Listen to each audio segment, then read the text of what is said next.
Hello everyone, my name is Janice. Today we are going to learn about polynomial functions of high degree. Some of the previous concepts that we are going to use are point plotting, intercepts, and symmetry. So let's start talking about the graphs of polynomial functions.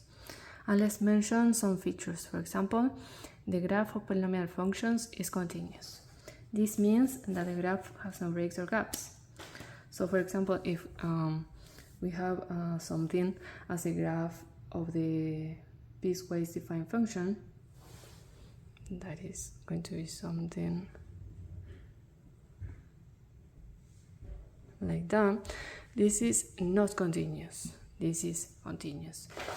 And the second feature that we are going to mention is that it has only smooth rounded turns. This means it can have a sharp turn. So if we have something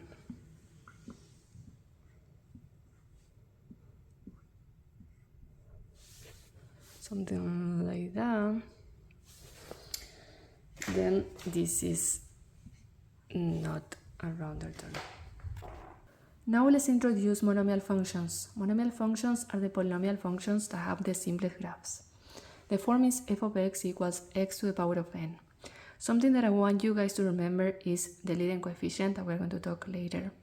Here we're going to focus on what happens if n is even and what happens if n is odd.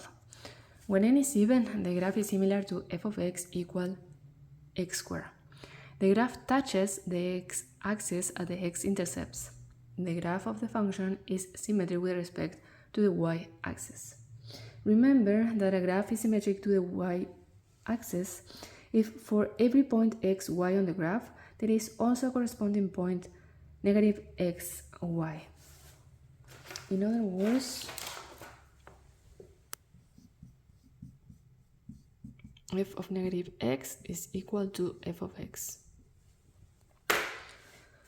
As you can see here in the graph, we have x squared and we have also x to the power of 4.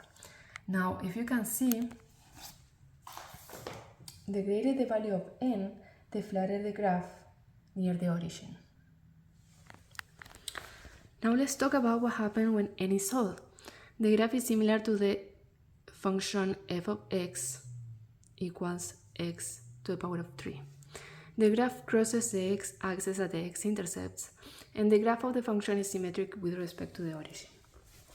Remember that a graph is symmetric to the origin if for every point x, y on the graph, there is also a corresponding point negative x, negative y.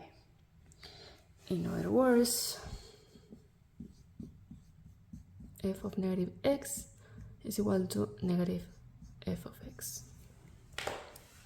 And you can see the orange graph is the graph of x to the power of 3, and the same as we talked before.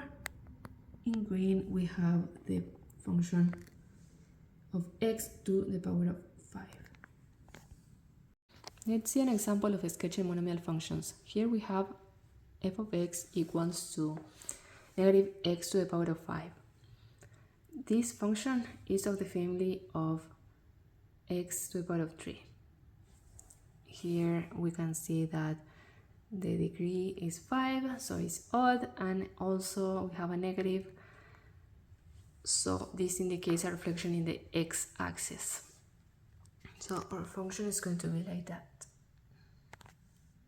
As I mentioned before, the leading coefficient test is important because it can be positive or negative. Here we have the definition of the leading coefficient test that says as x moves without bound to the left or to the right, the graph of the non-constant polynomial function, defined by f of x, eventually rises or falls.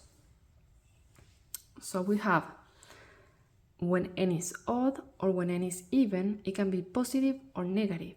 What happens when the leading coefficient is positive and n is odd? The graph falls to the left and rises to the right. What happens if the leading coefficient is negative and n is odd? The graph rises to the left and falls to the right.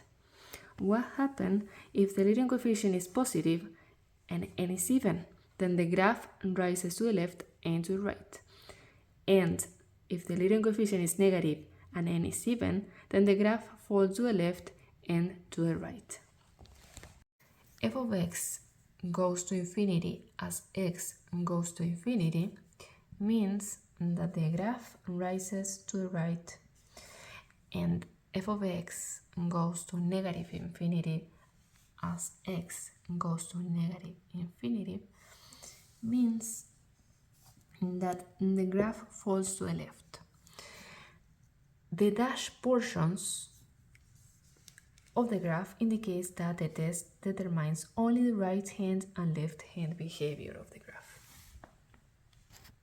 Let's see an example of leading coefficient test. F of x equal negative x to the power of 3 plus 4 times x. The degree is odd. The leading coefficient is negative, so the graph rises to the left and falls to the right. Now let's talk about the real zeros of polynomial functions.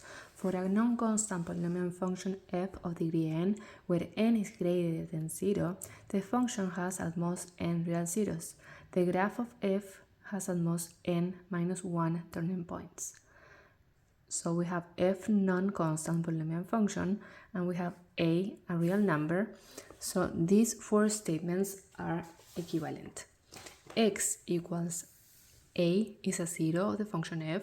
X equals a is a solution of the polynomial equation f of x equals 0. X minus a is a factor of the polynomial f of x, and a0 is an x-intercept of the graph of f. Now let's talk about the repeated zeros. By definition, we have if x minus a to the power of k is a factor of a polynomial function f and k is greater than 1, then x minus a to the power of k yields a repeated zero x equals a of multiplicity k. If k is odd, then the graph of f crosses the x-axis at x equals a. If k is even, the graph of f touches the x-axis at x equals a. Let's see this with an example. In the previous example, in the step 3, we had minus 2 times x to the power of 2. That follows the definition as k is greater than 1. So if we set minus 2 to 0, then we have that minus 2 times x to the power of 2 yields the repeated 0, x equals 0. And as k is even, the graph of f touches the x-axis at x equals 0. Now, maybe you're asking yourself why it is important to find the zeros. Well, it's important because the graph of polynomial functions use the fact that a polynomial function can change signs only at its zeros. Between two consecutive zeros, a polynomial must be entirely positive or entirely negative. This means that when you put the real zeros of a polynomial function in order, they divide the real number line into intervals in which the function has no sign changes. These resulting intervals are the test intervals in which you choose a representative x value to determine whether the value of the polynomial function is positive or negative. If it is positive, the graph lies above the x-axis. If it's negative, the graph lies below the x-axis. So let's see that in this example. We're going to put the zeros in a line, and with that we are going to determine the test intervals. So in this case, we are going to see that goes from the negative infinity to minus 1, from minus 1 to 0, from 0 to 1, and from 1 to the infinity. Let's see an example of sketching the graph of a polynomial function with everything that we've been learning so far. In this case, we have f of x equals 3 times x to the power of 4 minus 4 times x to the power of 3. The step 1 is to apply the leading coefficient test. In this case, the leading coefficient is positive and the degree is equals 4, so it's even. So the graph rises to the left and rises to the right. The step 2 is to find the real zeros of the function. how? Factoring the function as f of x equals x to the power of 3 times 3x minus 4. Setting everything to 0, we have x equals 0 and x equals 4 over 3. So the x-intercepts are 0, 0 and 4 over 3, 0. We can add those x-intercepts to the graph as we can see over there. In step 3, we need to plot a few additional points. As we've been learning, we need to apply the test intervals. For this, we are going to apply the zeros that we found in a line. And so we can see that the interval in here goes from negative infinity to 0, from 0 to 4 over 3, and from 4 over 3 to infinity. Now we need representative x values for those intervals. So try to not complicate your life and choose something that is easy to calculate. So in this case, we have minus 1, 1, and 3 over 2. So the value of the function is going to be f of minus 1.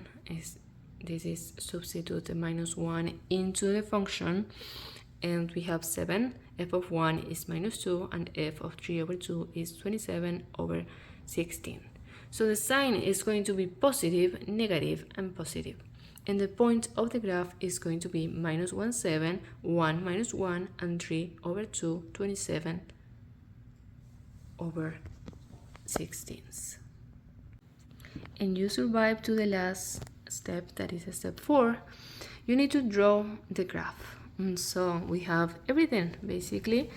So we just put the points in the graph, the x-intercepts too, and it's good if you can add an additional point. In this case, we have 1 over 2 and minus 5 over 16.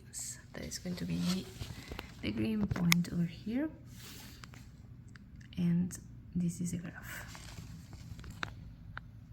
Something not less important in these exercises is that sometimes we need to write the function in a standard form and then apply the Legend coefficient test, just for you to remember. For our last topic, we have the intermediate value theorem. The intermediate value theorem implies that if a, f of a, and b, f of b are 2 points on the graph of a polynomial function such that f of a is different from f of b, then for any number d between f of a and f of b, there must be a number c between a and b such that f of c is equals d, as we can see here in the graph. By definition, the intermediate value theorem says let a and b be real numbers such that a is less than b. If f is a polynomial function such that f of a is different from f of b, then in the closed interval a and b, f takes on every value between f of a and f of b. Now, if the question is why do we want to know about this theorem, okay, we've been studying about real zeros and polynomial functions, and this theorem actually can help us to locate the real zeros of a polynomial function. Now, the theorem says if there exists a value x equals a at which a polynomial function is negative and another value x equals b at which it is positive, then the function has at least one real zero between these two values. In this example that I'm showing you here, that is f of x equals x to the power of 3 plus x to the power of 2 plus 1, is going to be negative when x is equals to minus 2. If we substitute the minus 2 into the function, we're going to have minus 3, and it's positive when x is equals to minus 1. This means, according to the theorem, that there is a real zero somewhere between minus 2 and minus 1. So here we have our graph, and as we can see, I apply also the 0 that is going to be somewhere between minus 2 and minus 1. Let's see an example. Let's try to use the intermediate value theorem to approximate the real zero of f of x equals x to the power of 3 minus x to the power of 2 plus 1. The first thing that we are going to do is to find some values. as we already know how to do. And we need to remember that f of a needs to be different from f of b. It needs to be opposites.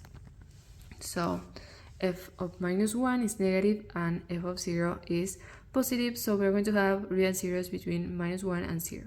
If we want to know the real 0 more closely, we're going to divide the closed interval minus 1, 0 into tenths and evaluate the function at each point. Divide into tenths means that each step moves by 0.1. As we can see here, we are going to go from minus 1.0, minus 0.9, minus 0.8, minus 0.7. We are going to evaluate these values into the function, and we are going to have the values that we have over here in f of x. So as we can see, the changes in the sign is between minus 0.8 and minus 0.7. So the function f has a real 0 between minus 0.8 and minus 0.7. We can continue with this process as I'm showing it here and here to get an approximation of x that is going to be minus 0.755. This is an approximation to the nearest thousandth of the real 0 of f. And this is all for the class. I hope you understood, and let's go do some exercises.